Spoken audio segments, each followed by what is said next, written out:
문화의 상달에 노력하여 국민 앞에 정숙히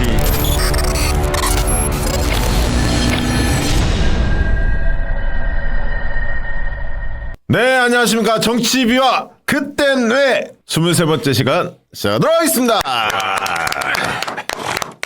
네, 장인수 기자님 책 잘 팔려요?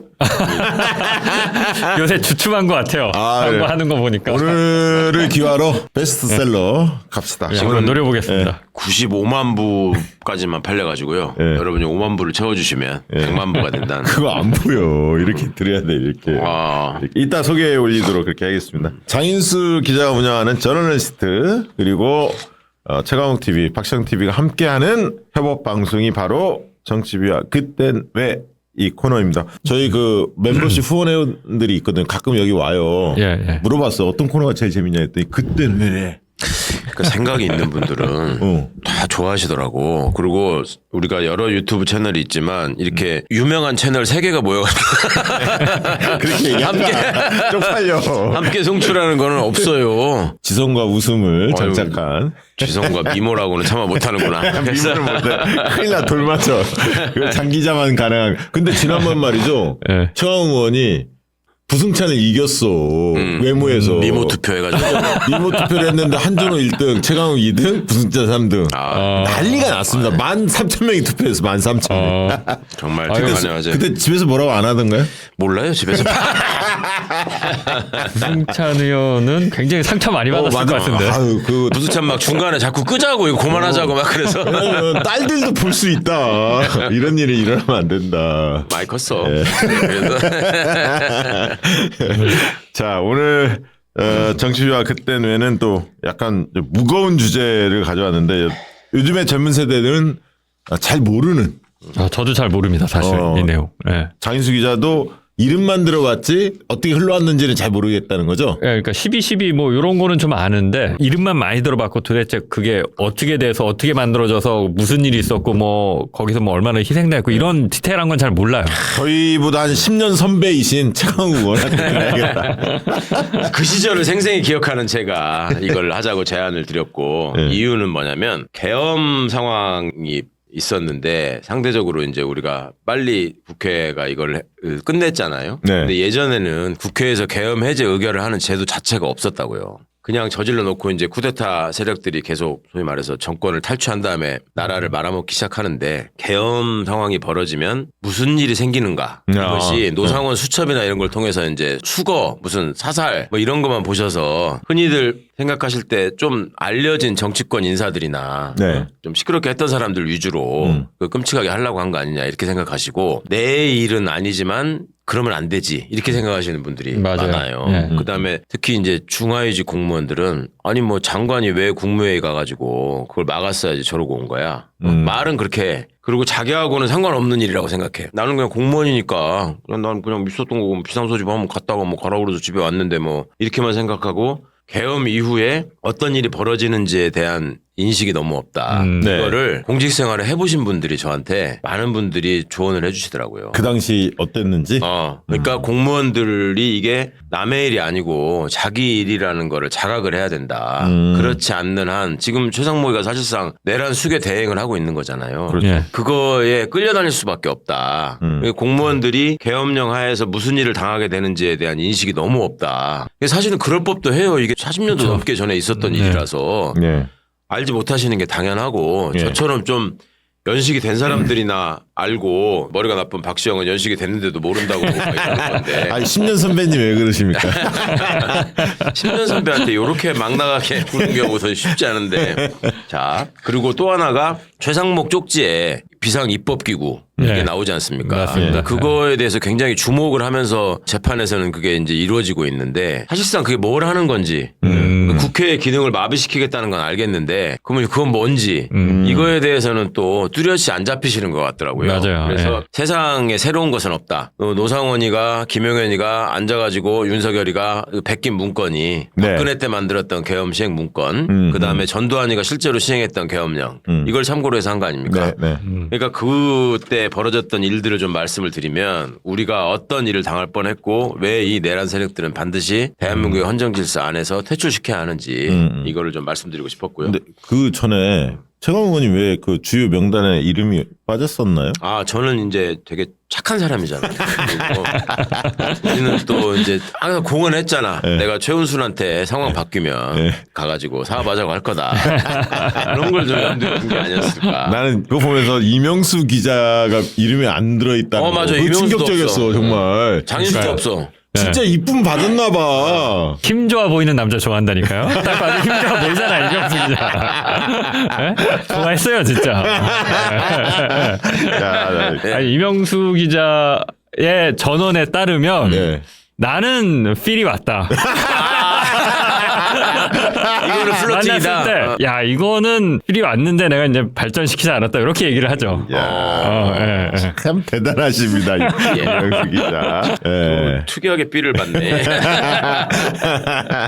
자, 이 오늘의 키워드가 이제 몇 개 있는데 국보위. 네. 국보위 많이 들어보셨을 텐데. 그렇죠. 전두환의 국보위 들어봤죠. 국가보위 비상대책위원회의 줄임말이 국보위고요. 국가보위 비상대책위원회. 비상대책위원회. 음. 이거를 전두환이가 군인 신분으로 쿠데타를 했잖아요. 네네. 그리고 전역을 하고 나서 어느 날 내가 텔레비를 보니까 그때 다 흑백 텔레비전이었단 말이에요.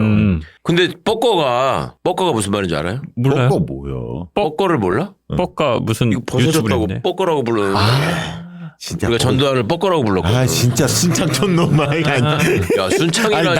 아니 그거는 기억나요. 그래갖고 그때 이거 벗겨진 탤런트하고 개그맨이었나 그래. 몇 명 이렇게 출연 못 하시고. 예, 장 뭐였더라? 출연 금지돼갖고 예, 못 갑자기 나왔지. 사라지고 그거는 기억나요. 예. 하여튼 전두환이가 계속 그 근무복이라고 하죠. 전투복 말고 왜 6번이나 합참에서 이렇게 할 때 입는 그 근무복을 입고 전두환이가 맨날 뭘 읽고 그랬었는데 합수본부장이라고 하면서 12.12 이후에 이제 쿠데타 성공하고 나서 박정희하고 똑같은 길을 걷죠. 한 달 사이에 별 하나씩을 더 달아. 그래 별 4개가 돼가지고 소장이 대장으로 전역을 합니다.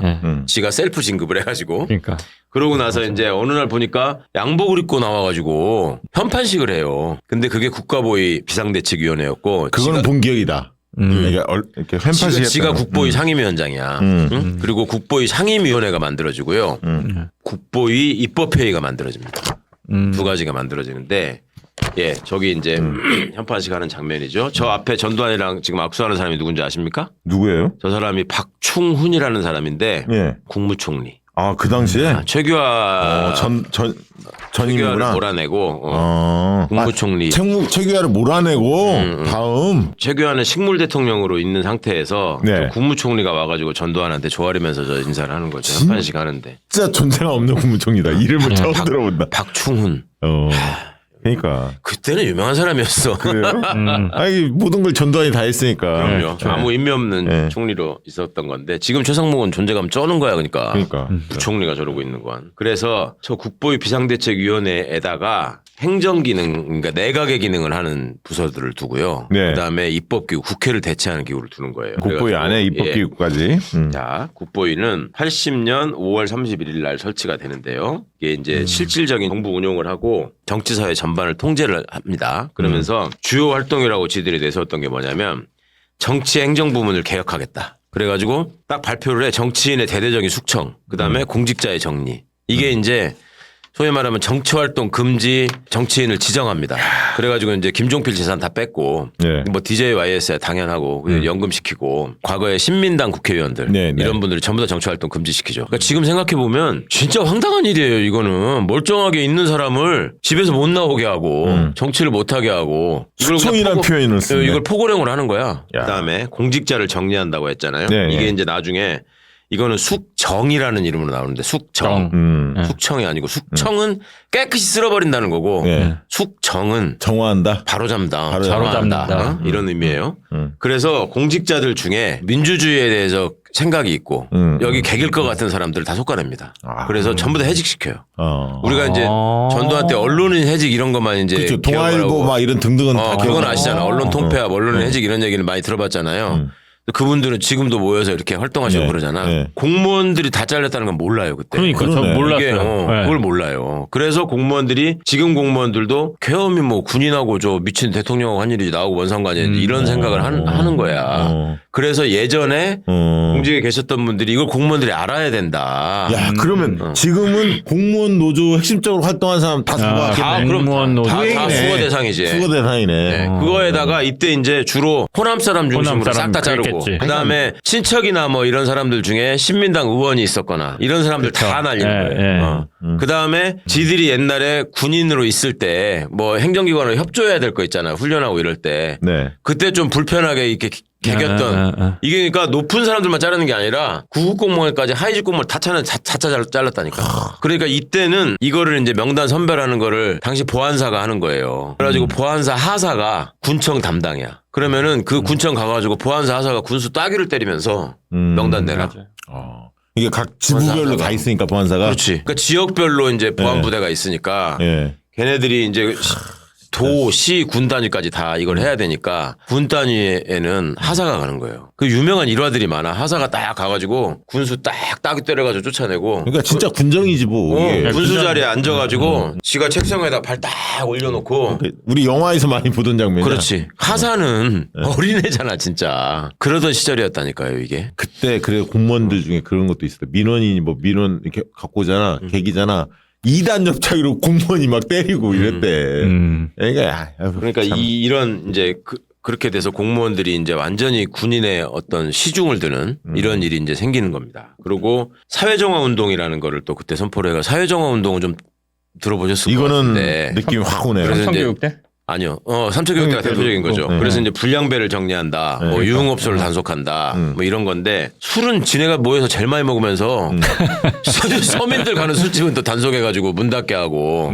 그때 흔히 말하는 주먹개나 쓰는 친구들 있잖아요. 많이 잡혀갔어. 아니 이것도 박정희가 했던 거를 이제 모방해가지고 좀 업그레이드 시키는 거예요. 박정희가 그때 정치 깡패 뭐 잡는다 어쩌고 해가지고 맞아. 이정재랑 무슨 이마수랑 뭐 이렇게, 맞아요. 예. 이렇게 저는 깡패입니다 이런 거 들고 다니고 그랬잖아요. 그걸 한 거야. 그렇게 하면서 그 시민들이 환호할 그렇죠. 그렇지. 그거는 환호할 수 있는 지지를 받았죠. 사안이잖아, 네, 사실은. 그 부분은 지지를 받았으니까. 그런 지점에서 사회정의 뭐 이런 식의. 그런 지점에서의 어떤 환심을 사고 또 다른 한편으로는 공포 분위기를 조성하는 거지. 그렇죠. 너도 여기 찍히면 바로. 그러니까 그런 거에 대해서 이제 불량배만 실제로 정리를 했으면 상관이 없는데 이때 좀 생각 있는 선생님들, 심지어 무슨 내 친구 아버지는 변호사인데도 잡혀갔어. 그러니까 삼천교육대에 억울한 사람이 너무 많이 잡혀갔어요. 그냥 보다가 좀 마음에 안 들면 끌고 가는 거야. 그냥 네. 데려가는 거야. 조져. 그러니까 조지는 거야. 이번에도 노상원 수천 배 있는 사람으로만 끝나지 않고 그걸 가지고 이제 나중에 장인수 계자 같은 사람이 안 잡혀간 뒤에 이거는 왜 이렇게 썼습니까라고 취재를 한다. 그럼 너 바로 삼천교육대 이렇게 되는 거죠. 여기는 그런 이제 식이야. 좌파 유튜버. 그러니까 혹시 살아남았더라도 그렇다는 겁니다. 그 다음에 경제개혁을 한다고 하면서 부실기업 정리, 금융구조 조정을 한다. 이때 이제 이원조라는 사람 이름 유명하죠. 들어봤다. 금융감독원장을 했고 금융감독원장 이원조가 은행원 출신으로 노태우 김복동하고 경북고등학교 동문이죠. 그래가지고 저 중학교 동문인가 그래가지고 이 사람들의 이제 그 뒷받침을 합니다. 네. 그런데 이때 이제 부실기업 정리한다고 해가지고 이때 이제 기업들 다 저기 뭐 때려잡고 쓸고 뭐 어쩌고 하면서 이제 돈 뜯어내고 이렇게 하는 거예요. 그 다음에 헌법 개정. 이게 이제 5공화국 헌법을 만드는 헌법 개정을 하고요. 80년 10월 27일 그러니까 직선제가 폐지돼 버렸잖아요. 그렇죠. 직선제를 폐지하는 헌법 개헌을 하는 거예요. 그래서 나중에 우리가 87년 6월 항쟁 때 그렇죠. 직선제 도입을 위한 홍원철폐 독재타도 네. 이 얘기를 하는 거고. 그래서 10월 말에 국보위를 해체하고 정부로 이관한다. 이렇게 하고 이제 사라지게 되는데 이게 이제 완전히 없어지느냐? 그렇지 않습니다. 사회정화 운동이라는 이름으로 계속 남는데요. 이게 이제 사회학을 제거하겠다. 그러니까 한 5개월 동안 활동을 했네요. 5월 말에 그럼요. 설치를 해서 10월 달에 해체를 했으니까. 5월 말에 엄청난 일들을 했어요. 그 사이에 지들이 하고 싶었던 일을 5개월 안에 싹 해서 싹 다 사람들 쓸어버리고. 그러니까 노상원이가 6개월 정도 뭐 얘기를 했잖아. 수거 기간이 한 6개월 걸릴 거다. 이게 맞네. 이거를 그대로 벤치마킹한 거예요. 그러네, 그러네. 그러니까 사회정화 운동을 국보위가 주도한다라고 하면서 사회정화 운동을 이제 시작을 하는데 이거를 가지고 이제 시민들 동원해가지고 관제 데모도 시키고 그럽니다. 세상을 뭐 깨끗하게 하자는 어쩌고 하는데 이 먼저 말씀드리자면 이 사회정화 운동을 주관한 데가 사회정화위원회고요. 그러니까 국보위는 없어지지만 사회정화위원회가 서슬퍼런 권력기관으로 존재합니다. 그래서 사회정화위원회에서 너는 부정한 사람이라고 찍히면 공무원 잘리는 거예요, 바로. 야, 그러니까 지금으로 치면 권익위원회하고 감사원하고 검찰의 기능을 통합해가지고 얘가 행사하는 거야 사실상. 그 사회정화위원회 위원장은 당연히 반란군 출신들 갖다가 거기다가 원스타 출신 이런 애들을 이제 시키고 거기서 이제 사회정화위원회에서 했던 대표적인 게 삼천교육대죠. 삼천교육대는 군부대 안에다가 그 다 떨어진 군복 입혀가지고 사람들 갖다 막 목봉체조 시키고 목봉체조가 가장 인상적이죠. 네, 기합 주고 그거 많이 나왔잖아요. 흑백 화면에. 이게 사회정화위원회가 한 대표적인 일인데 이 사회정화위원회가 그러면 이렇게 하고 나서 전두환과 함께 사라졌느냐.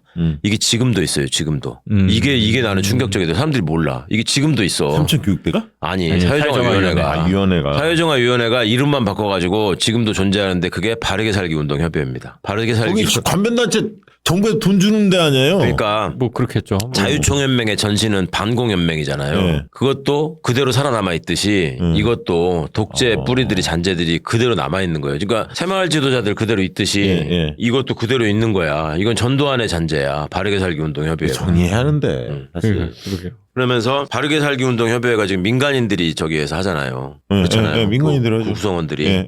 사회정화위원회 후시지라고 내가 그랬잖아. 그 사회정화위원회도 민간인들 가서 있었다는 거잖아. 그럼 민간인들 완장 채워주고 가가지고 이 사람들이 유흥업소 단속한다고 가서 삥 뜯고 뭐 불량배 저게 한다고 해서 마음에 안 드는 사람 이웃 사람 저게 해가지고 삼천교육대 집어넣고 그런 짓을 했다고.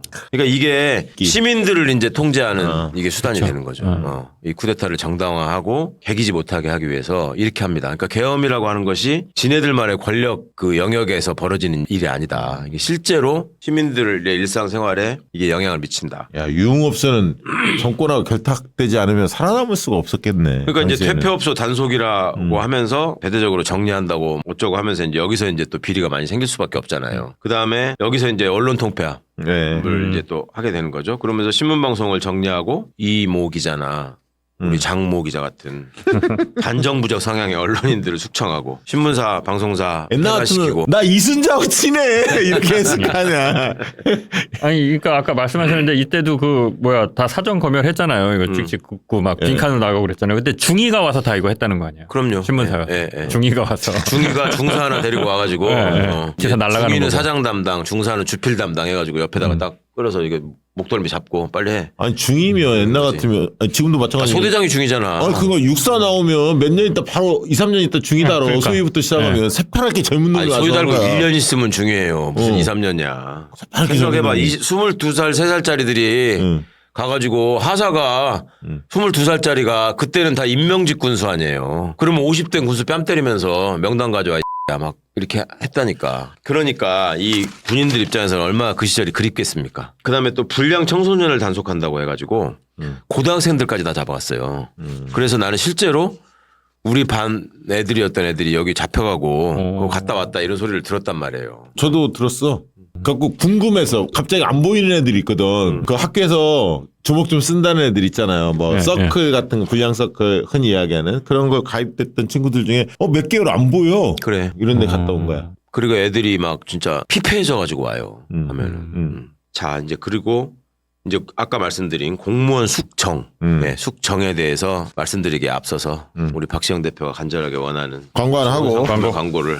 예, 제가 지금 광고할 거는 다른 게 아니라 장인수 기자가 책을 냈습니다. 그 많은 분들 알고는 계실 텐데 작심하고 다시 기자. 요 책인데요. 정말 저도 읽어봤는데 재밌어요. 새로운 정보들이 많이 들어 있습니다. 너무 좋았는데 오늘 또 출판사 우리 사장님께서 박시영 TV, 장인수 TV 그리고 최강욱 TV가 함께하는 이 정치비와 그땐 뇌에 광고를 또 주셔서 감사한 마음으로 광고해 드리도록 하겠습니다. 작심하고 다시 기자! 이 책은 20년 차 기자 장인수가 취재한 사건들의 기록입니다. 장인수 기자는 그간 김건희 디올백 수수 사건 그리고 7시간 녹취록, 한동훈 검언 유착, 손준성 고발 사주 등 대한민국을 떠들썩하게 만들었던 사건들을 추적하고 취재하고 보도했던 장본인입니다. 하나의 사건을 집요하게 파고들어서 마침내 세상에 공개하기까지의 드라마틱한 과정을 담아냈는데요. 일단 아주 재밌습니다. 그렇다고 해서 이 책이 단순히 취재의 나열에만 그치는 책이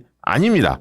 이 책에서 중요하게 다루는 또 하나의 지점은 바로 보도 이후 보여지는 검찰과 언론의 행태입니다. 그리고 이것은 여전히 현재 진행형입니다. 우리는 윤석열 넘어 새로운 사회로 나아가야 합니다. 하지만 윤석열 탄핵이 인용된다고 해서 언론개혁과 검찰개혁이 저절로 될 리는 없습니다. 그렇기에 우리는 검찰과 언론 문제의 본질을 알아야 하고 개혁의 방향에 관해 함께 고민해 나가야 합니다. 작심하고 다시 기자! 이 책은 바로 이런 내용들을 이야기하고 있습니다. 아무쪼록 많은 관심을 부탁드립니다. 지금 댓글로 아마 URL 나가고 있을 거고요. 이 출판사는 10월입니다. 10월. 제목은 작심하고 다시 기자. 요즘엔 책 구입하기 어렵지 않잖아요. 뭐 S24, 뭐 교보문고 이런 등등해서 네. 검색 장인수만 저자해도 바로 뜰 거고 작심하고 다시 기자 이렇게 검색해 주시면 아마 바로 책 속에 만나보실 수 있습니다. 디자인도 되게 잘하셨어요. 이거 일단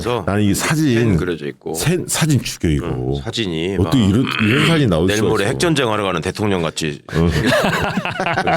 아유 저희 출판사 사장님이 요거 한 대목만 좀 읽어달라고 그래갖고 요거 예, 제가 예. 아주 간단하게 낭독해드릴게요. 네. 머릿말에 있는 건데 그냥 맛배기로 들려드리겠습니다. 수습 때 배웠던 기자의 덕목은 이런 것들이다. 강자에게 강하고 약자에게 약한 사람, 권력과 자본을 감시하는 사람, 하나의 사실을 확인하기 위해 마지막까지 치열하게 확인하고 또 확인하는 사람, 팩트면 쓰는 사람. 그동안 이런 덕목들을 완벽하게 갖추진 못했지만 적어도 그런 기자가 되려고 노력했다. 과거의 행적을 보면 앞으로의 행보도 짐작할 수 있다. 그래서 이 책은 나의 과거이며 동시에 방향이기도 하다. 나는 이런 기자였습니다 라고 말하는 것은 앞으로 이런 기자로 살겠습니다 라는 의미와 다르지 않을 것이다. 예.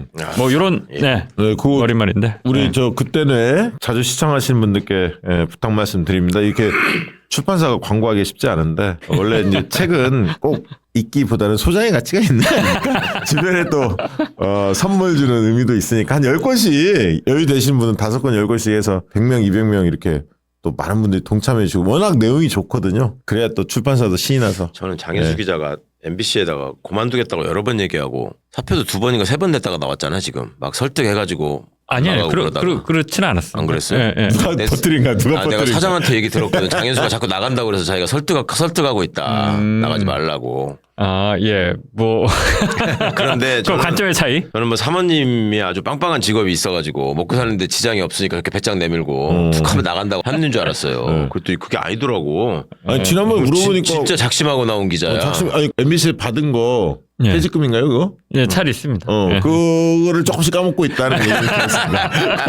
그걸 조금씩 까먹고 있다. 자, 그래서 많은 분들 꼭 구매해 주시기 바랍니다. 심하고 다시 박박 기고 있는 예. 기자를 기억해 주시고요. 네, 고맙습니다. 예. 그다음에 이제 문제 공무원 숙정에 대해서 좀 말씀을 드릴게요. 네. 이 사람들이 신경 쓰이는 게 2가지가 있었던 거예요. 박정희 때 권세를 누리던 사람들은 아무래도 그 시절을 그리워할 거 아닙니까? 그러니까 말을 안 들을 가능성이 있잖아요. 그리고 상대적으로 고위직일 거 아니에요. 그렇죠. 그러면 자기 사람들을 꽂아야 되는데 이 사람들이 걸치적거릴 거 아닙니까? 그러니까 이걸 날렸어야 돼요. 1차적으로. 아, 그러겠네. 공간을 만들어야 되니까. 지네 똘마니들을 심어야 되니까. 그 진짜 이거 상식적이네. 그렇죠. 박정희 때 잘 나간 사람들 고위직에 다 있을 테니까 그치. 자기 말을 들을 사람들이 이제 새롭게 그 키워내야 하는데 위를 쳐내야 밑에가 올라갈 거 아니야. 그렇지. 정권 바뀌면 수순이죠, 뭐. 예. 그런 뿐만 아니라 공무원들의 지지를 끌어내는 방법이기도 해요. 공무원들을 제일 좋아하는 게 승진이기 때문에. 고인물 치우는 것들. 그렇죠. 예. 이게 날려버리면 공무원들도 쉽게 장악할 수 있다. 예. 이런 거를 이제 윤석열이가 하는 거죠. 그 이번에도 네, 보면 너 뭐 시켜줄게, 진급시켜줄게, 그다음에 뭐 권한 줄게, 뭐 이렇게 하잖아요. 그 얘기 많이 했다며 그 대령들 벨 달아줄 별 때. 달아준다. 그걸로.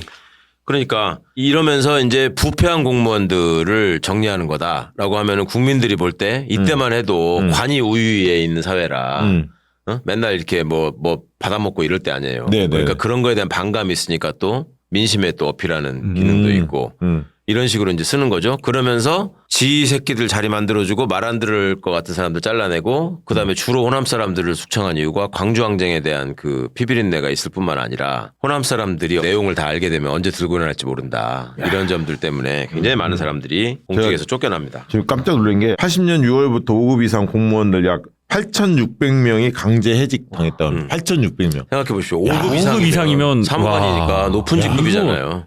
이거 한 절반 쳐낸 거 그러니까 아니야? 비율로 봐도 이거를- 이거 상당한데 그냥 옆자리에 있던 사람들 막 없어지고 보고 그냥 이렇게 잘리고 엄청난 그랬단 일이 있었는데 공무원들이 모른다는 게 내가 너무 황당해가지고 이걸 꼭 말씀드리고 싶었어요. 이 방송은 또 공무원 노조에서 바로 널리 공유하기 눌러줘요. 공무원 노조에서 저를 불러주시면 제가 싸게.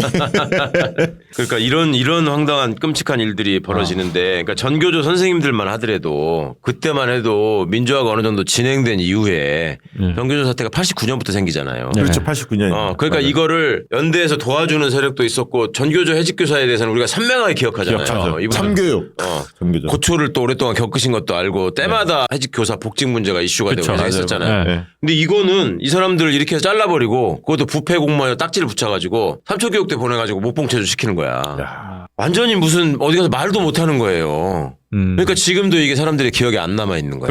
그런 이렇게 황당한 일이 벌어졌는데. 그래서 노조가 필요한 거예요. 야. 진짜 노조가 필요한 그래서 그럼요. 공무원분들이 그냥 상급자의 명령에 따르는 것이 능사가 아니다. 이런 상황이 생기면 본인들이 1번으로 당한다. 이 점을 계엄과 관련해서도 꼭 좀 인식하셨으면. 그러면 이제 무력을 갖고 있는 데가 지들 하던 식으로 또 쿠데타를 하면 안 되니까. 이제 경찰, 검찰, 군 이런 데다가 지 사람을 심어야 될 거 아닙니까? 네네. 그러니까 거기서도 이제 대거 막 날리고 한단 말이죠. 그리고 쿠데타에 협조 안 했던 사람들도 골라내가지고 다 해야 되고 이제 이런 일들을 벌입니다. 그리고 이 문제를 이제 가지고 영화를 만든다거나 보도를 하면 또 사람들의 감성을 자극하게 되니까 언론인 문화예술계 인사들을 또 날려야 되는 거죠. 이게 이제 그 뒤에 이어서 이명박 박근혜가 하는 게 이제 블랙리스트로 이어지는 거죠. 똑같은 짓거리를 하고 있는 거예요. 그리고 이제 정치인들이야 뭐 당연히 감옥에 보내고 뭐 김대중 대통령 사형 선고도 하고 막 그러잖아요. 그리고 정치 풍토 쇄신 조치라는 걸 발표합니다. 80년 10월 달에. 무슨 법을 만든 것도 아니고 그냥 조치잖아. 쇄신 조치. 조치라고 발표를 해서 정치인들은 앞으로 정치 활동을 금지한다. 이걸 이렇게 명단을 쫙 발표를 해요. 그냥 조치야 조치. 아, 이런 사람들은 정치하지 마라. 네, 그러니까 이 명단을 내놔요. 이거는 정치 활동 규제자 해가지고. 그러면 우리 같으면 이제 그런 거네. 좌파 유튜브 다 가둬놓고 출연만 몇 번 했던 애들 있잖아. 사람들 있잖아. 패널로 나오셨던 분들. 이런 사람들은 이제 앞으로- 조치야 조치. 네, 방송할 때 너 금지 조치. 유튜브 나가지 마. 그래가지고 이때 이제 그러면 거의 옛날에 그 야당에서 민주화 운동을 하면서 싸웠던 사람들은 반유신 독재 투쟁했던 사람들은 저기로 다 규제됐을 거 아닙니까? 예. 그러니까 출마를 못하게 만들어 놓고 11대 총선을 치르는 거예요. 근데 민정당, 전두환이가 만든 민주정의당, 민정당만 가지고 선거를 할 수 없잖아. 야당이 필요하잖아. 그러니까 야당을 만들어, 보안사가. 그게 이제 민주한국당, 민한당. 그다음에 한국국민당이라는 데가 있었고 또 사회당도 만들어요. 그러니까 이제 메뉴를 다양하게 그럴싸하게 만들기 위해서 그 보안사 주지 상사들이 가가지고 정당을 만든다니까. 근데 민주한국당은 민한당이라는 데는 저기 이제 옛날 신민당의 그 사쿠라라고 지목됐던 그 부시래기들. 그러니까 김영삼, 김대중이 반독재 투쟁을 할 때 이철승? 그때 이제 중도 통합론. 이철승 뭐 이런. 그런 부류들 있잖아. 우리 초등학교 선배야. 계속 나왔던 사람들. 예. 그러니까 이제 그런 지금 말하자면 이제 중도로 가는 게 중요하다. 뭐 이런 얘기를 하는 사람들이 그때 투쟁이 능사가 아니다. 뭐 이런 사람들이 있었단 말이에요. 그때도. 그런 사람들은 규제를 안 하고 그런 사람들을 위한 야당을 만들어줍니다. 그게 민주한국당이에요. 민주화. 그래서 민주한국당으로 당선되는 사람들은 이제 그 이때는 이제 중선거구제라 민정당 하나, 민한당 하나 이런 식으로 당선되게 하는 건데 민정당 아니 민한당 총재가 유치송이라는 사람이었고 이름 들어봤어요. 유치송 총재. 예, 예. 그리고 주로 이제 야당 국회의원들의 보좌관하고 이랬던 사람들이 예. 이제 대거 이때 이제 출마할 기회를 잡죠. 그래가지고 뭐 우리 저 전주 안주 같으면 김태식이라는 사람이 있었잖아. 알죠. 그 이철승 보좌관이었거든. 그러니까 이철승은 나름 대표도 하고 그랬으니까 규제 대상자고 그러니까 이철승이 못 나오니까 그 보좌관 김태식이 나온 거야. 이철승 씨가 축구 골키퍼 출신이었어요. 그래서 제가 이제 어렸을 때 초등학교 때 축구 선수였거든. 뭐 라면 막 몇 박스씩 들고 와서 주고 그래서 그때는 좋은 사람인 줄 알았어. 그때야 다 그렇죠. 좋은 선배인 줄 알았어.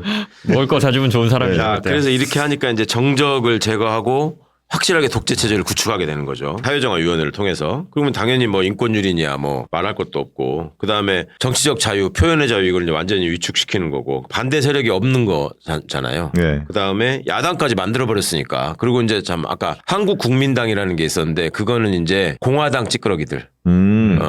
김종필. 그래서 그게 이제 한국국민당이었고 민권당이라는 게 또 있었는데 그거는 또 미니 야당으로 또 있었고 한국사회당이라고 해가지고 김한길이네 아버지 김철. 예, 김철이랑 같이 활동했던 고 뭐라고 있었는데 그 양반을 당수로 해 고영훈 그런 사람이 당수로 해가지고 이렇게 진보 정당까지 지네가 만든다니까. 그러다 그러면 신민당이 85년. 그러니까 신민당은 그 민한당이 워낙 이제 사쿠라 정당으로서 관제 야당으로서 의미 있는 야당 활동을 못 하니까 국민들이 이제 들고 일어나게 되는 게 85년 2.12 총선에서 그게 이제 12대 총선인데 인천. 거기서 이제 김대중 대통령이 귀국을 하고 YSDJ가 이제 돌풍을 일으키죠. 배후에서 이제 민추협 중심으로 정당을 만든 게 그 신민당이지. 신민당 돌풍 이렇게 신한민주당 그래가지고 돌풍을 일으켜서 민한당이 뭐 완전 몰락을 합니다. 정의당 없어지듯이 그냥 그렇게 몰락을 해버리는 그런 일들이 생기는데 정의당이라보다는 저거구나. 열린 우리당 만들어지고 앞에 뭐였어? 새정치국민회였나? 하잖아요. 새천년민주당. 새천년민주당. 그때 왜 노무현 탄핵 세력들이 새천년민주당 남았다가 몰락하잖아요. 총선에. 그런 식이었어요. 이때가. 그런 거고 이때가 이제 50의 출발이니까 이제 사회정화위원회를 통해서 딱 이렇게 세팅이 되는 거죠. 네. 그래서 이게 결국은 두고두고 국민적 반감을 사가지고 87년 6월 행정으로 이렇게 없어지게 되는데 없어지고 난 뒤에도 완전히 사라지지 않고 지금 바르게 살기 운동회가 돼 있다. 바르게 살기 뿌리가 이 말씀을 드리는 거고요. 그 다음에 비상입법기구라에 대해서 국보위 입법회의라는 게 있었다고 아까 말씀드렸잖아요. 국가보위 비상입법회의가 풀네임입니다. 국가보위 비상입법회의. 그러면 국회 기능을 하는 거죠, 이게. 그렇죠. 그러니까 이제 국회를 해산시켜 버렸으니까 국회가 없잖아요. 그때. 그러니까 이 군부가 뭔가 지네들이 하고 싶은 일을 할 때 뭐 언론인 해직도 해야 되고 뭐 삼천교육대도 만들어서 사람들 보내야 되고 하려면 그 법적 근거를 만들어야 되니까 이 국보위 입법기구를 이 국보위 입법회의를 통해 가지고 여기서 이제 그걸 다 통과를 시키는 거예요. 그리고 이 입법회의에 의원으로 입법위원으로 있는 사람도 있을 거 아니에요. 이 사람들이 다 민정당의 이제 주력이 되는 거고. 근데 이름이 나는 이거 국가보위 비상입법회의 이걸 듣잖아요. 북한 냄새가 좀 나는 거야. 왜 그런가 봤더니 보위부 있잖아요. 저쪽 보위부. 비슷해. 그래서 국보위가 이미 행정사법 입법 기능을 초월한 초법적 기구였잖아. 그러니까 근데 거기다가 입법회의를 만들어서 국회 기능 정지시키고 국회가 없어도 입법을 할 수 있다. 이걸로 보여주는 거죠. 이거를 벤치마킹해서 이번에 윤석열, 김용현, 최상목이가 문서. 한 장짜리 쪽지에 문서. 실은 겁니다. 한 장짜리 문서에. 사실상 이제 군부 독재를 위해서 뼈대를 만들어주는 입법기관 역할을 하는 거죠. 근데 이거는 한 6개월, 5개월 정도 활동을 하다가 해산이 되는데 그거는 이제 선거 직전에 해산을 하는 거고 여기에 또 들어가려고 이제 온갖 사람들이 또 지역 유지나 이런 정치 지망생 이런 사람들이 돈 싸들고 줄을 서는 거지 이제 군인들한테. 이게 사실상 국회의원이니까 이걸 하면은. 그래서 이게 이제 거수기 역할을 한 건데 이게 이제 가장 중요한 게 전두환이가 원하는 법을 신속하게 만들어서 통과시키는 게 여기서 해야 될 일이었죠. 그러니까 헌법을 개정하고 대통령 직선제를 폐지하는 걸로 헌법을 개정하고 정당 및 사회단체 정비 특별조치법. 정당 및 사회단체 정비 특별조치법이야. 그러니까 이거에 의해서 정당 다 해산시키고 사회단체 다 망가뜨리고 해서 사람들 다 퇴출시키는 이런 일들을 한 거죠. 그리고 이제 신군부 세력이 계속 불안한 게 민주주의를 외치면서 이제 항쟁을 시작하면 골치 아프게 되잖아요. 그 싹을 자르는 일을 입법을 통해서 하는 거죠. 그리고 중요한 이제 언론 통폐합을 하면서 언론 장악을 하는 거죠. 그러면서 조중동이 갖고 있던 방송사 소유권을 박탈합니다. 동아일보도 동아방송이 있었고 중앙일보 TBC가 있었고 동양방송이라고 했죠. 조선일보도 라디오 채널이 있었는데 그걸 뺏는단 말입니다. 그래가지고 그때 그럼 조선일보는 어떤 계기고 이런 거 없었나요? 이때는 조선일보가 그렇게 큰 신문이 아니었어요. 이때는 동아일보가 1등이었고 맞아. 동아일보가 잘 나갔지. 조선일보가 전두환 빨아주면서 이때부터 이제 본격적으로 성장을 해서 1등이 된다고 이때 역전이 된다고. 이거를 가지고 이제 나중에 이명박 때 종편을 만들 때 얘들이 그 명분으로 삼는다고요. 우리가 이때 뺏겼으니까 다시 달라. 그래서 채널A가 생기고 JTBC가 생기고 TV조선이 생기고 이 명분으로 한 거예요. 이때 뺏어갔으니까 우리가 회복해야 된다. 이게 다 뿌리가 쿠데타 세력과 독재 세력의 뿌리가 다 있다. 대한민국의 보수 정당을 참칭하는 세력이. 그리고 아까 삼천교육대랑 그러니까 또 강제 해직 이런 거에 대한 그 근거를 마련하는 또 입법을 만들고 그 다음에 행정조직 개편. 행정조직 개편을 뭐 당연히 지들 입맛에 맞게 이래저래 부서도 만들고 이제 할 뿐만 아니라 예. 판사들을 또 되게 또 잘랐단 말이에요 이때. 응? 판사들 옛날에 뭐 민주화 운동하다가 잡혀간 민주화 인사들이나 민주 인사들이나 학생들한테 좀 관대한 처벌을 했던 사람들 다 잘리는 거고 이때. 그러니까 똑같네. 이번에 판사들 그랬잖아. 이재명 대표 우호적으로 판결했던 사람들 다. 그 다음에 이제 저 경제개혁 한다고 구조조정해야 된다고 하면서 재벌들한테 이제 돈 뜯고 그렇죠. 그러면서 이제 돈 많이 갖다 준 쪽으로 돈 좋게 준 쪽 이렇게 저기서 해버리고 이때 이제 국제그룹이 날아가는 거 아닙니까? 말 안 들어가지고 국제그룹이 이때 해체되는 거예요. 그리고 재벌의 구조조정 법안이라고 하면서 그걸 통해서 자금을 만들지 계속. 그러니까 이렇게 해갖고 그 쌓아놓은 돈이 전두환이가 아직까지도 토해내지 않고 죽은 그렇죠. 그 돈에 총잣돈이 되는 거고 그 돈으로 쿠데타 세력지 똘마니들한테 막 몇천만 원씩 주면서 그래서 이걸로 집사하니까 걔들은 평생의 은인이 전두환이가 되는 거고. 그러니까 여론조사하면 1%인가 나오잖아요. 그러니까. 전두환 지지 세력들이 그때가 좋았다. 뭐 장세동이 어쩌다. 참 가슴 아픈 얘기지만 왜 강남 영남이 지금 국힘의 뿌리가 되느냐. 근원을 따져가다 보면은 이 독재 정권 쿠데타 세력하고 뿌리가 다 있단 말이에요. 그러니까 인적 구성도 그렇지만 그 사람들의 물적 기반이라고 하는 것이 박정희가 쿠데타 해가지고 그때 사업권을 나눠줬잖아요. 국영항공사를 그냥 한진그룹에다가 주고 정주영한테 건설회사 세우라고 해가지고 경부고속도로 뚫는데 그냥 독점권을 줘버리고 뭐 이런 식으로 재벌들을 다 만들어냈잖아요. 그러니까 그 사람들을 그 입장에서 당연히 자기들을 살게 해준 사람이니까 그쪽과 뿌리가 같은 거예요. 그 다음에 7, 80년대 유행했던 단어가 복부인 아닙니까? 복부인. 그게 강남, 부동산 투기 아니에요. 강남 개발. 강남 복부인. 옛날에 영동지구라고 그랬다고 영동지구. 영동지구란 말 들어봤어요? 들어봤어요. 영등포의 동쪽. 그렇지. 강남. 영동, 전라고. 영동이게. 나 전라고 출신이야. 그러니까 지금 이제 집값 비싸다고 하는 강남, 서초, 송파 이런 데가 영동지구라고 불렀다고 옛날에. 그러니까 영동이 강원도 영동을 생각해서 나는 그때 서울한테 자꾸 영동 그래서 아니 영동이면 강릉 이런 데가 영동인데 뭔 영동 가서 땅을 산다고 하냐. 그랬더니 그게 아니고 영등포 동쪽이야. 그때는 영등포가 중심이었으니까. 영등포가 이제 종로, 중구 빼면은 가장 큰 도심, 그렇죠. 부도심이 이제 영등포잖아요. 그러니까 그렇게 했던 거고. 그 다음에 이제 입법 회의를 통해서 지금 말하자면 이 활동하고 있는 국힘의 아버지를 이어서 대대로 하고 있다고 내가 지적하는 사람들 있잖아요. 정진석이나 무슨 전주애나 이런 것들 아버지가 이 국보위 입법회의 의원, 그 다음에 뭐 민정당 의원 이런 걸로 시작을 하는 겁니다. 그 이야기를 듣기 전에 광고 하나 하고 이 이야기 너무 재밌으니까 마지막으로 다루도록 하겠습니다. 이번 광고는 오가픽 콤보차입니다. 우리 제가 장인수 기자 소개해 전해드릴게요. 주시죠. 약초화기로 조선행 박사가 40년 연구하여 가시오가피 열매 세계 최초 품종 특허, 열매 추출 특허로 농축 발효한 명실상부 최고의 명품 오가픽 건강음료입니다. 오가픽 콤부차의 주 원료로 사용하는 가시오가피는 명나라 본초 강목, 본초 강목 이런 거 약한데 이런 거 나오면 있어 보이잖아요. 한 묶음에 가시오가피를 얻는 것은 한 수레의 황금을 얻는 것보다 낫다. 동의보감에서는 신선의 약이다 소개했고, 러시아 올림픽 대표팀 경기력 향상과 고도의 체력과 집중력이 필요한 우주비행사 특수부대가 오가피를 복용했던 사실이 뉴사이언스 학술지에 발표되기도 했습니다. 가시오가피 효능으로는 면역력 강화, 피로회복, 항산화 작용, 심혈관 건강, 간 건강, 그리고 GABA 신경 안정, 스트레스 완화, 식물성, 프로바이오틱스는 소화기능, 배변활동, 장 건강에 탁월한 효과를 보이고, 동의보감에서 남성은 발기부전, 여성은 음부 소양증 개선한다고 하였습니다. 저는 지금 한 번 먹고 제가 이 진짜 좋아하거든요. 그래서 한 번 더 먹습니다. 너무 맛있어요 이게. 이거 맛있어요. 시원하고. 이게 이제는 어떤 다른 콤부차, 건강식, 음료 등과 비교할 수 없는 특별한 맛과 효능으로 세계 제1위라 자신 있게 말씀드릴 수 있습니다. 오가픽 대표님도 당연히 1번 더불어민주당을 지지하신다고 여기 가로하고 특별 요청으로 써주셨네요.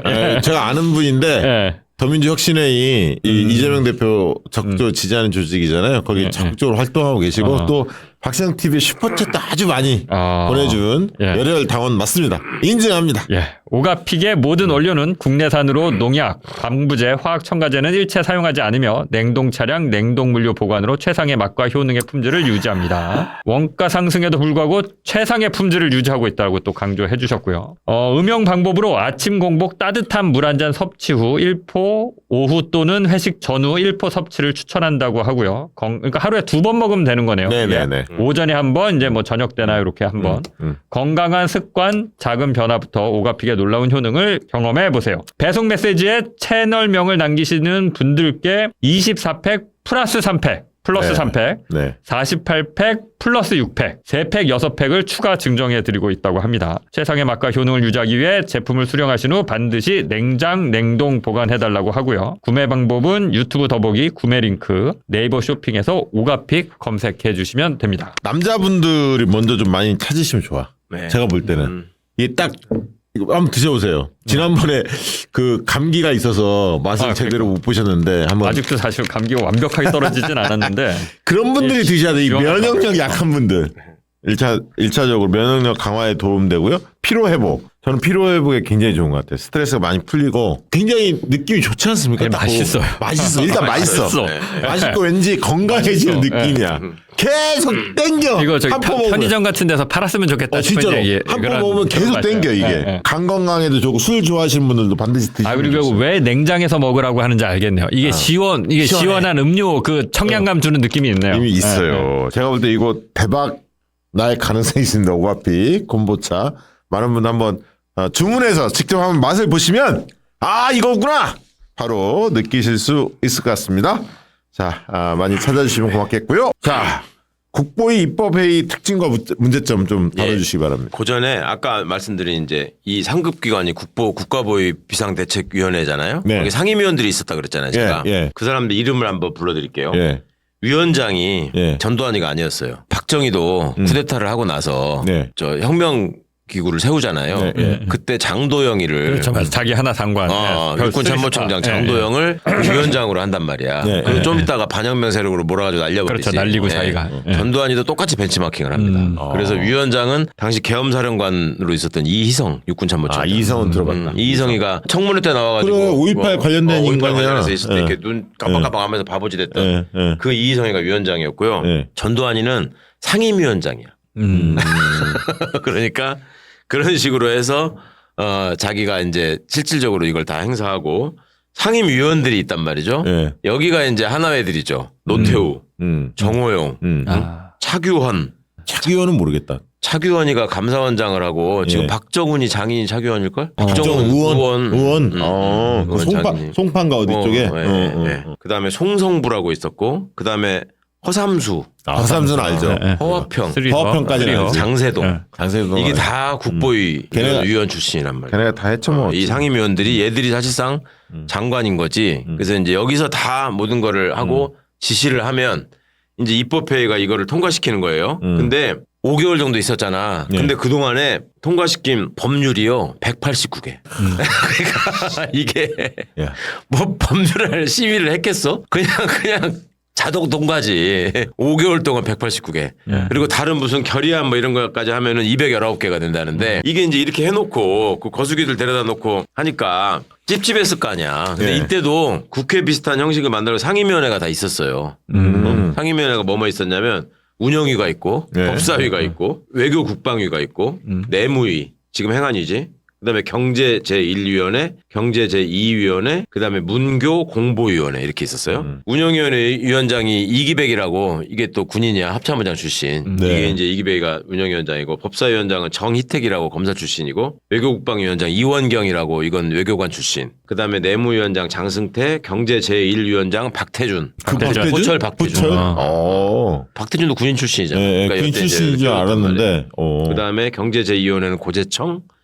문교공보위원회 송지영 뭐 이런 식으로 했는데 여기는 그 삼천교육대 관련 근거법들 다 만들었다고 했잖아요. 네. 그다음에 대표적으로 한 게 노동3법을 개학합니다. 그래가지고 우리가 산별노조가 없었잖아요. 그게 이때 못하게 만든 거야. 기업노조로만 할 수 있게 하고 애들 꼼꼼했는데. 뭐 제3자 개입금지 이런 거 다 넣어가지고 그러네요. 꼼꼼했어. 그런 거는 머리 좀 썼네요. 그러니까 정권을 장악해가지고 운영하려면 제일 신경 쓰이는 게 또 노동자들이 조직화돼가지고 들고 일어나면 안 되잖아요. 그러니까 이런 식으로 철저하게. 그러니까 온 시민들의 삶에 다 영향을 미친다니까. 이 계엄과 쿠데타는. 그리고 이때 이렇게 해놓고 지네도 찝찝했잖아. 그러니까 어떻게 5공화국 헌법에 보면 부칙에 국보위 입법에 의해서 통과시킨 법률에 대해서는 이의를 제기할 수 없다. 딱 넣어놔. 헌법 부칙에다가. 이 정도 놈들이에요. 근데 이런 거를 갖다가 그때 이제 이 군발이들이 이거 다 알았겠어? 이런 거 가서 작업해주고 인정받은 애가 박철원이에요. 박철원이는 왜 그렇게 했느냐? 김복동이네 와이프하고 뭐 그 같은 집안이잖아. 그래가지고 안 그 인연도 있지만 TK 출신이기도 하고. 근데 박철원이는 김기춘이를 벤치마킹한 거지. 김기춘이가 유신 때는 유신헌법 기초 만들고. 김기춘이 나이 더 많이 먹었어? 당연하지 김기춘. 박철원도 많이 먹었잖아. 순서가 검사 출신들 법률가 출신들이 가가지고 독재 부역하면서 그 헌법 개정하는데 가서 나쁜 짓 많이 했던 게 이제 순서가 신직수를 바라보면서 자란 게 김기춘. 그 다음에 박철원. 그 다음에 우병우, 그 다음에 한동훈 뭐 이렇게 이어지는 거야 이게. 그래서 나쁜 놈들 전성시대. 그러니까 이제 검사라는 거는 용도가 그럴 때 필요한 거고. 그러니까 쿠데타를 했는데 이게 이제 나도 똑같이 당할까 걱정되잖아요. 네. 그러니까 이거를 확실히 내 똘마니들로 장악을 해야 되는 거야. 군인 출신이니까. 그거는 어찌 보면 당연할 수 있어요. 근데 민정당을 우리가 육법당이라고 불렀다고 했잖아요. 육사와 서울법대가 조인한 당이다. 근데 왜 서울대 법대일까? 사실 무력을 장악했으면 돈을 장악하는 게 더 필요할 수도 있잖아. 그러면 서울대 상대가 될 수도 있는데 왜 법대일까? 이게 중요해요. 이게 굉장히 지금도 많이 흔적이 남아있는 게 옛날에는 육사가 쿠데타를 하고 법도리들이 가서 이걸 시스템을 그쵸. 받쳐주는 똘마니 역할을 했다고 지금 설명을 드린 거 아니에요. 이번에는 법대 나온 놈이 쿠데타를 하고 이 육사 나온 애들이 밑에 저거를 하잖아. 요것만 바뀐 거예요. 근데 주체는 똑같아. 이것들의 뿌리가 어디 있느냐. 이게 박정희 때부터 군인들을 동원해가지고 무력은 장악했는데 그러면 눈에 보이지 않는 힘이 또 있잖아요. 그게 이제 법에 규정되어 있는 합법적 폭력이잖아. 그걸 관장하는 기관으로서 검찰이 필요한 거고. 그래서 거기에다가 똘마니를 갖다 심어야 되는데 아까 제가 신직수부터 시작된다고 했잖아요. 신직수가 누구냐면 홍석현 장인이야. 홍석현 와이프가 신직수 딸이야. 근데 신직수는 박정희가 사단장을 할 때 사단장이 박정희, 참모장이 김재규, 법무참모가 신직수야. 그래가지고 신직수를 36살 때 검찰총장을 시킵니다. 36이요. 36살짜리를 박정희가. 그렇게 해가지고 검찰을 장악하는 거예요. 당시에도 나이든 검사장들이 반발하고 그랬어요. 젊은 애를 이렇게 하면 어떡하냐. 경찰은 어떻게 했는 줄 아세요? 박정희가 지가 저 스승으로 모시고 존경한다고 했던 이용문 장군이라는 사람이 있어. 그 이용문의 아들이 검사였어. 이건계. 이건계. 슬롯머신 사건 때문에 들어봤어. 이건계라고 있잖아요. 맞아. 이건계가 서울지검 검사였는데 그거를 지금으로 치면 서울지방경찰청장을 시켜요. 평검사를. 서울시경국장이라고 당시에는 그랬지. 그때는 뭐 끽소리 못 했겠네. 그렇지. 그렇게 해가지고 30살짜리들이 가가지고 조직을 장악해가지고 시킨 대로 하는 거야. 그러니까 얘들도 똑같이 하는 거고 그걸 앞에 봤으니까 박철원이가 지똘마니 강제섭이를 데리고 들어가가지고 이 작업을 다 하고 그때 이제 월계수회를 만들고. 월계수회. 그게 이제 월계수회가 시작되는 겁니다. 뭐 그렇게 하니까 얘들한테 당근을 줘야지 반발을 안 할 거 아니에요. 그러니까 그때 봉급을 올려준다고. 그래서 군인하고 검사가 직급이 높다는 얘기가 나오는 거예요. 그래서 공무원들 직급을 봉급으로 따지거든 결국. 그렇지. 왜냐하면 저 행정공무원들 국가직이나 지방직 5급이잖아요. 그렇죠. 판검사들은 상급 취급받고. 그러니까 그렇게 알려져 있지. 근데 그게 그 근원을 따져보면 박철원이가 전두환한테 이걸 해달라고 한 거야. 애들 저기를 하려면. 그래가지고 관리하려면. 그래가지고 그 중앙부처의 과장들이 서기관이잖아요. 이게 4급이잖아. 경찰 총경이 4급이란 말이에요. 세무서장이 4급이고. 그러면 경찰 총경하고 총경이 조그만 무궁화 4개를 달고 있잖아. 네. 총경하고 군인 계급 뭐가 같을 것 같아요? 한 소령? 대령.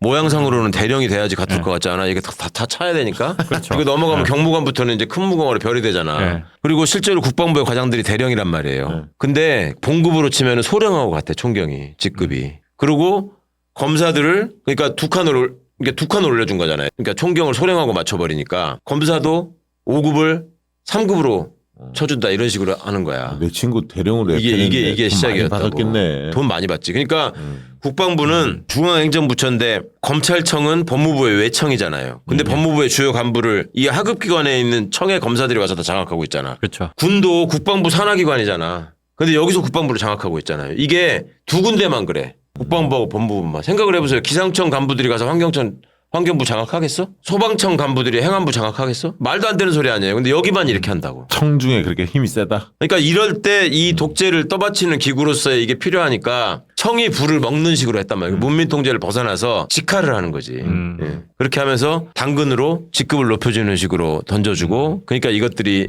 기고만장해가지고 껐덕거리고 있었고 이때 80년대만 해도 군인이 소령만 되면 골프를 쳤습니다. 테니스가 아니고 그거를 검사랑 같이 쳤어. 이게 이제 육법당의 실체예요. 그러니까 이게 이 뿌리가 몇몇이 살아남아서 이번에 지금 또 쿠데타를 일으켰고 그러니까 제가 서울법대 내란과 육사 반란과 거기다 경찰대 부역학과가 같이 한 거다라는 말씀을 드리는 거고 이런 뿌리들을 우리가 제대로 정리하지 못하고 지금까지 왔다. 이 구조가. 그러니까 이번에 이 쿠데타 세력들도 예전에 했던 거를 그대로 따라서 하려고 했고 일찍 끝났기에 망정이지 해제를 시켰기에 망정이지 그냥 이게 만약에 얘들이 성공하고 넘어갔다. 그러면 지금 우리 주변에 무사할 수 있는 사람이 거의 없어요. 따져보면. 그러네요. 노동자들 다 건드리지. 응? 윤석열이 역사적으로 가장 그 공을 세운 점이 있다면 검찰의 민낯, 검찰들의 그 폐악질 요거를 다 드러내줬어. 그렇지. 국민들한테. 네. 검찰 권력이 어떤 거고 검찰 생리가 어떤 거고 저놈들이 야 어떻게 검찰 권력이 농간을 부리는지를 알게 해줬어 사실. 얼마나 나쁜 짓을 더 할 수 있는지 진짜. 알게 해줬죠. 네, 아울러 이제 서울대 법대가 얼마나 그렇죠. 얼마나 어접한지. 서울이고 껍데기에 불과한 건지 그 타이틀이란 게. 아니, 멀리서 보지 마세요. 왼쪽에 있어. 오늘 어디선가 내가 서울대 법대 출신. 기사 제목에서 봤는데 세계적으로 쿠데타를 7번 시도한 학교가 유일하게 대한민국에 있다더만. 이것도 찜 문제고. 하여튼 간단히 이 말씀을 드렸는데 여러분들이 특히 공직에 계신 분들이 그러네. 이거 당시에 알아야겠다. 이렇게 10,000명에 가까운 수천 명이 다 쪽 직장에서 쫓겨나고 삼성교육도 끌려간 사람도 있었다. 좀. 아까 충격적이었어요. 5급 이상 공무원 약 8,600명이 강제 해직당했다. 8,600 진짜 명. 지금은 이제 공무원 노조가 있으니까 이렇게 마음대로 못하지만 옛날에는 공무원 숫자가 지금보다 적었잖아. 그러니까요. 어떻게 8,600명이라는 5급 이상, 거야. 5급 이상이면 그거 얼마? 야, 아니 근데 8,600명 거의 10,000명인데 전국에서 10,000명 공무원 갑자기 날린다고 그래도 지금 난리 날 걸요. 그렇죠. 난리 날 텐데 5급 이상을 지금 그러니까 8,600명 아마 자료 찾아보면 5급 이상 몇만 명 안 됐을 것 같은데. 그리고 그 와중에 호남 사람들은 끊임없이 그렇죠. 잘려나갔고 핍박받고 그러니까 한이 서릴 수밖에 없어요. 정말. 그러니까 이제 이 결과로 나중에 DJ가 정권을 잡고 때 안 묻은 사람을 시키려고 하다 보니까 네. 남아있는 호남 사람들은 다 저기에 빌 붙어가지고 저기 한 사람들만 남아있을 거 아니에요. 아 괜찮은 사람 잘렸고. 그렇지. 괜찮은 사람 다 잘려버리고 사람이 없었다는 거잖아요. 자 끝으로 한 말씀씩 듣고 이제 마무리 해야 할 것 같아요. 오늘 들어보니까 어떠세요? 진짜 공감되는 게 네. 사람들이 이게 하룻밤 사이에 후다닥 하고 끝났잖아요. 일찍 잤다가 늦게 일어나신 분들은 밤새 뭐 있었어? 이랬던 거니까 그냥 뭐 별거 아닌 거 아니야? 그냥 혼자 생쇼 하다가 그냥 뭐 그런 거 아니야? 이렇게 생각하시는 분들이 실제로 주변에 있더라고요. 그 너무 저렇게 뭐 의미부여서 떠드는 거 아니야? 뭐 이렇게. 근데 이거 진짜 성공했으면 어떤 일이 벌어졌을지 이 문구나 했던 것들을 보면 이번 12.3 비상계엄 원형 다 담겨 있어요. 그렇죠. 1번 모든 정치활동 금지한다부터 시작해서 그렇죠. 그냥 한 게 아니라 열심히 옛날 거 공부하고 베꼈구나라는 것도 한 번 더 확실하게 알 수 있었습니다. 그 요즘에 그 단전 이야기 나왔다가 국회 단전된 거 네, 드러났잖아요. 그렇죠. 네. 끔찍한 거죠 사실. 만약에 국회가 해제하는 시간이 조금만 늦었으면 그럼요. 아비규환 상태에 놓여 있었을 거예요. 정말. 네. 우리 최강호님 잘 준비해 주시고 끝으로 한 말씀 해주시죠. 이때의 이 기억을 절대로 잊어버리면 안 된다고 하는 것이 이게 정치군인들에 의한 반란, 내란으로 이런 일들이 벌어졌지만 이걸 회복하는데 우리가 얼마나 많은 사람들이 희생을 하고 얼마나 많은 시간이 걸렸습니까? 수십 년이 지난 지금도 제가 여전히 지금 이 잔재가 남아있다라고 말씀을 드렸는데 우리가 하여튼 이런 점들 정말 우리 그때 뇌의 취지에 맞게 좀 확실하게 기억에 새기셔서 절대 앞으로 대한민국에 이런 일이 없도록 확실히 이번에 뿌리를 뽑아야 된다. 이 말씀 다시 한번 드리겠습니다. 네, 고맙습니다.